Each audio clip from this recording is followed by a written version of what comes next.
24 గంటలైనా no response చెయ్యొద్దు nonsense అంటున్నాయి ఏపీలోని అధికార విపక్షాలు. శాసనమండలి వేదికగా లడ్డూపై లడాయి నెక్స్ట్ లెవెల్కి వెళ్ళిపోయింది. మతం మంటలు కూడా ఎగిశాయి.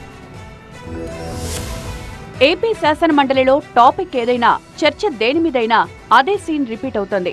తిరుమల లడ్డు అంశంపైన టీడీపీ వైసీపీ మధ్య యుద్ధం నడుస్తోంది. అటు సోషల్ మీడియా పోస్టులు, ఇటు పొలిటికల్ డైలాగ్స్ పై ఇరు వర్గాలు వాదనలే వాదనలు.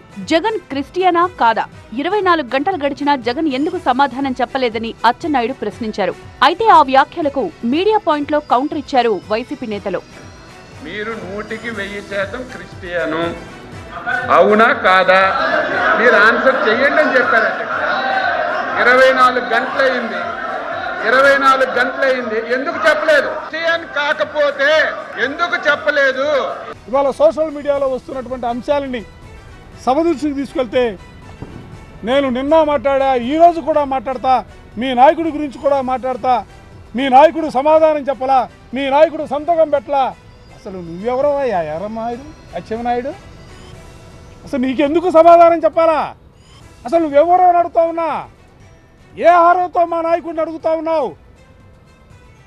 మా నాయకుడు అనేక సందర్భాల్లో చెప్పాడు, నా మతం అంటే మానవత్వం అన్నాడు. నీ అంతకంటే ఏం కావాలా? శాసన మండలి చైర్మన్ ను అవమానించే విధంగా టీడీపీ తీరు ఉందని వైసీపీ ఆరోపిస్తోంది. సీనియర్ నేతలు సైతం శృతి తప్పి మాట్లాడుతున్నారని అంటోంది వైసీపీ. సోషల్ మీడియాలో పోస్టులు పెట్టేది వారే, చర్యలు తీసుకోవాలి అనేది వారే. ఇది ఎంతవరకు కరెక్ట్ అని నిలదీస్తున్నారు. ఈ రోజు ఏదో సోషల్ మీడియా గురించి మాట్లాడుతున్నారు. అధ్యక్ష, పెట్టడం వాళ్ళే, మళ్ళీ ప్రస్తావించడం వాళ్ళే.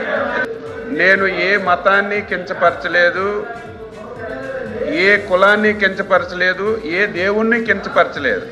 ఎవరి అభిప్రాయాలు అనుకుంటాయి. కానీ నేను వెంకటేశ్వర స్వామిని భక్తుణ్ణి, నా వెంకటేశ్వర స్వామికి అపవిత్రం జరుగుతుందని సందర్భంలో నేను మాట్లాడన్నాను. అది అయిపోయాను. మొత్తంగా శాసన మండలి వేదికగా అచ్చెన్నాయుడు వర్సెస్ వైసీపీ వార్ నడిచింది.